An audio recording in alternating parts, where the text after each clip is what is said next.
That night, the hotel room was decorated with rose petals, candles, and soft music. Chioma reached out to hold her husband, but Emeka stepped back trembling. "Chioma," he whispered, voice shaking, "there's something I've been hiding." Her smile faded. "What do you mean?" It all began on a typical Lagos morning when the city roared with traffic and impatience. Chioma, a 27-year-old fashion designer, squeezed into a crowded bus heading to Yaba. As she tried to balance herself, a gentle voice beside her said, "Be careful, the window's sharp." She turned and met Emeka. He had calm eyes, a clean haircut, and the kind of smile that made time slow down. Their conversation started with small talk about traffic and fuel prices, but by the end of the ride, they were laughing like old friends. When Chioma dropped off, they exchanged numbers. She didn't know it then, but that one bus ride was about to rewrite her life. Emeka began calling her every evening, his voice like warm tea after a long day. "Chioma, you dey fine so?" Or, "I just wanted to hear your voice before I sleep." Their friendship blossomed into love, and soon he was showing up at her shop with breakfast, claiming he couldn't stand the thought of her skipping meals. When he finally visited her mother, he came dressed neatly in a white shirt, carrying gifts, greeting politely.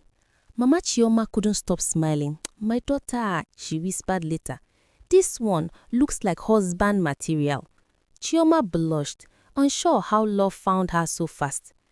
A few months later, Emeka proposed at JJT Park. He went down on one knee and said, "Chioma, you're the woman I prayed for.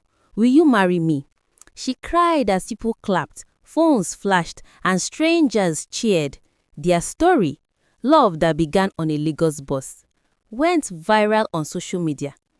But among the cheering crowd, a man watched them from afar, whispering, "She doesn't know who she's marrying." Wedding plans came quickly. Kemi, Chioma's best friend, was maid of honor. Mama Chioma danced from dawn to dusk. Emeka paid the bride price in full, and his family looked supportive, though strangely quiet. Sometimes, Chioma noticed him lost in thought.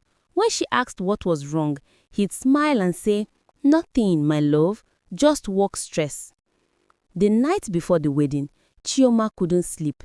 She reread their chats and voice notes, her heart full. Meanwhile, somewhere across town, Emeka sat alone in his car, holding an old photograph.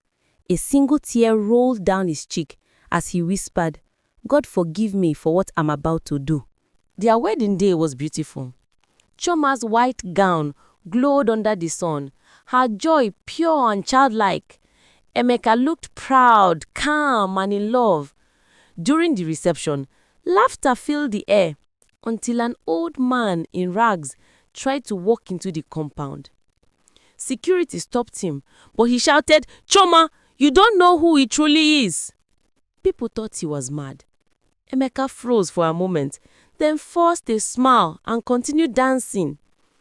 That night, the hotel room was decorated with rose petals, candles, and soft music. Chioma reached out to hold her husband, but Emeka stepped back, trembling. "Chioma," he whispered, voice shaking, "there's something I've been hiding." Her smile faded. "What do you mean?" He sank to his knees, tears falling fast. "I'm not who you think I am. I was married before, and my wife didn't die like I told you." The world spun. Chioma felt her chest tighten. "What do you mean she didn't die?" she screamed. Emeka confessed everything. How his first wife had been in a terrible accident, left in a coma for years. He'd run away from the pain, moved to Lagos, and built a new life pretending to be single. But 3 weeks before the wedding, his family called. His first wife had woken up.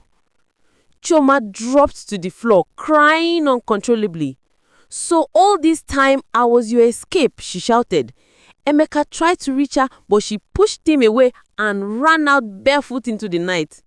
By dawn, Kemi found her sitting by the roadside in her torn wedding gown, mascara streaking down her cheeks.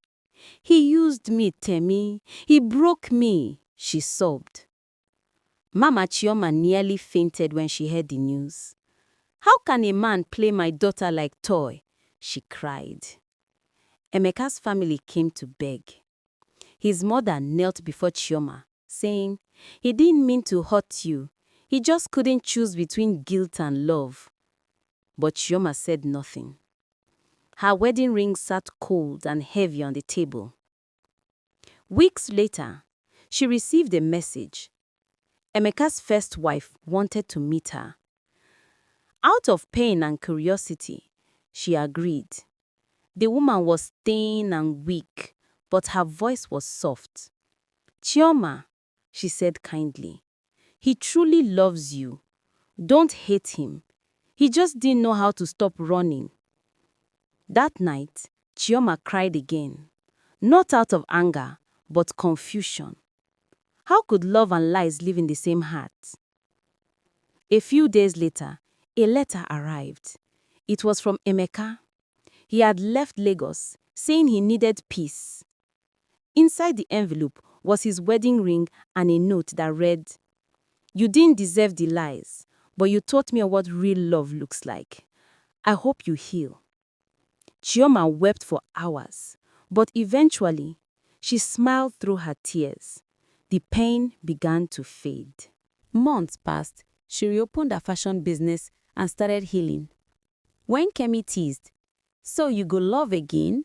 Chioma smiled faintly. "I'll love again, but this time I'll see clearly." One morning, she boarded a bus to Yoba again. The sun was rising, warm and bright. As she settled into her seat, the driver shouted, "One chance remaining." A man climbed in, smiled, and said, "Be careful, the window sharp." Chioma smiled softly, not because she was falling in love again, but because she finally understood. Not every journey that begins in traffic must end in tears. Moral lesson: love can begin anywhere, even in a downfall. But never rush what only time can reveal. Real love cannot be based on secrets. Let me know your thoughts in the comment section. To my returning subscribers, thank you for watching. To you coming to my channel for the first time, hi and welcome. Don't forget to hit on the subscribe button, put on bell notification, like and share this video to your friends and loved ones. Thank you for watching Folktales by Chinelo.